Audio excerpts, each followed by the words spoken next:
G'day folks, welcome back to another episode of Euro Mining News. Today we've got news out of Boliden, which is one of the big base metals players across Sweden, Finland and Ireland, coming out with some news about some capital restructuring.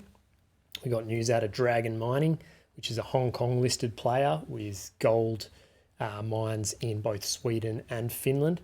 Basically has come out with a voluntary update on its total resource and reserves across the two projects. And finally, we've got yet another name change. So this is becoming a bit of a thing in the Nordic market, the Nordic mining market. Last week we had European Battery Minerals changing its name to European Green Transition, and now we've got Barsele changing its name to changing its name to First Nordic Metals Corp.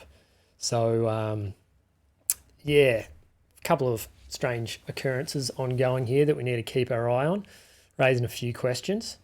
However, we'll jump straight into Boliden to start off with.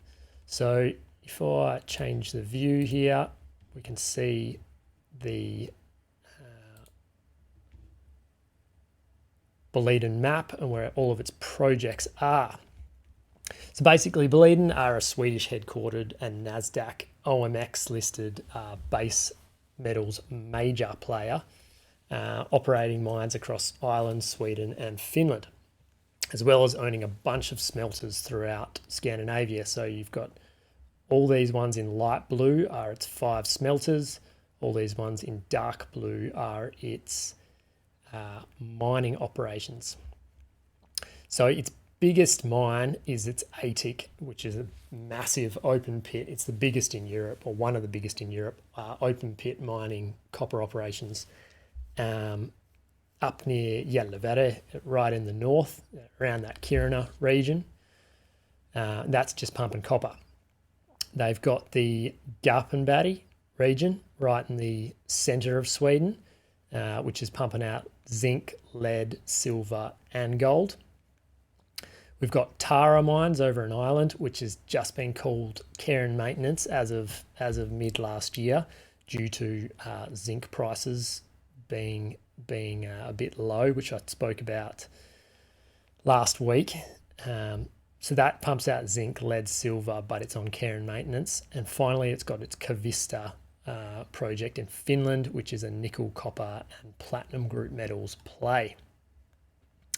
Now, the news from today is basically Boliden has said that it's going to invest 4.8 billion Swedish crowns, which is around 700 million Aussie, into a new tank house, which is going to boost its copper refining capacity at its Ronnskar, which is this one right up here, copper smelter. Now, the reason why it's investing this capital is because Ronnskar was hit by a fire Q2 last year, which has reaped a bit of damage, and they've basically done a bit of a capital restructuring as to how they're going to go forwards with it. Basically, this new tank house is going to gradually push up Boliden's production of copper cathodes, which go into batteries and other precious metals up to full capacity by the second half of 2026. Now, if we look at this Ronnskar fire update, this is from Q2 2023 in Boliden. Here they had the cell house was destroyed and had a write down of heaps of property, money put aside for cleanup, business interruption. Basically, it caused havoc, and here you can see that fire. It's absolutely blazing away, and they had an insurance claim process which is still ongoing. However,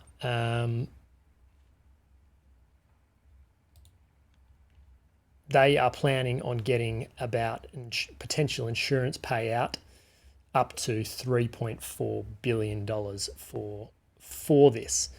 And so basically, this investment will be partially financed by that insurance money which it will plan to begin funding this process this year. Now, Boliden expects its investments this year to amount to 15.5 billion Swedish crowns, about 1.5 billion higher than it was previously communicated, of which 1 billion of this has been given to the Ronnskar copper smelting facility repairs and upgrades. The remaining 500 million will be spent on expanding its Odda zinc smelter. So Odda is over here in Norway. That's smelting zinc, and the company said that basically the project had suffered some increased costs related to integration between new and existing facilities not talking to each other as well as hoped, and also some delivery delays outside of their control. So that 500 mil will go towards that. Apart from that, they had a little bit extra talking about some new projects, low carbon stuff.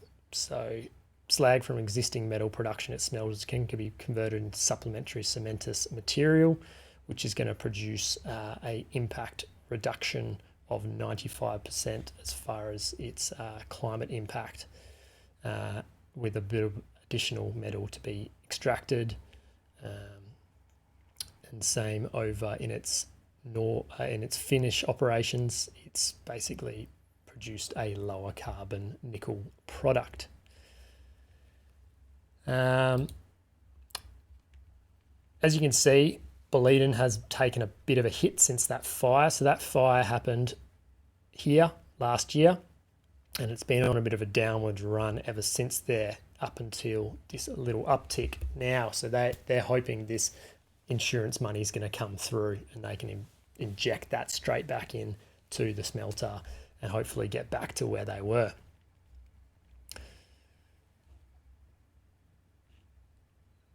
Now, in other news, we've got this name change. So another name change. I always get very skeptical as soon as there's a name change kicking about, but who knows? They did have a merger with Goldline last year, and maybe that's brought it on, or maybe the fact that they're trying to diversify away from their main project name, which is also called Barsele. So maybe it can do a bit of merger and acquisition talks with its JV partner, who is Agnico Eagle Mines. Who knows? That's all speculation. However, basically these boys are Barsele, or First Nordic Metals, whatever you want to call them. They are Canadian TSX listed, and they are a junior gold explorer that runs this JV with Agnico Eagle Mines. Second off the list is our friends who are Hong Kong listed, Dragon Mining. Now these guys own two gold mining operations across Sweden and Finland, which I said before, but they've basically released an annual update for their Nordic mineral resource and reserve estimates as a whole across both mines. They're JORC compliant, both ore bodies, and it's basically just done a voluntary release telling the market that it has had a 1% decrease in both its tonnes and grade, and therefore approximately a 2% decrease in total ounces across their portfolio. That's all the news for today. Cheers for tuning in to Euro Mining News. Please, if you like it, share it or give it a like. That would be greatly appreciated. Again, disclaimer here, this is not financial advice. I am not a financial advisor. I am a geologist, giving you just my personal opinion, and hopefully you can get a couple of bits out of it. All the best, folks. See you next time.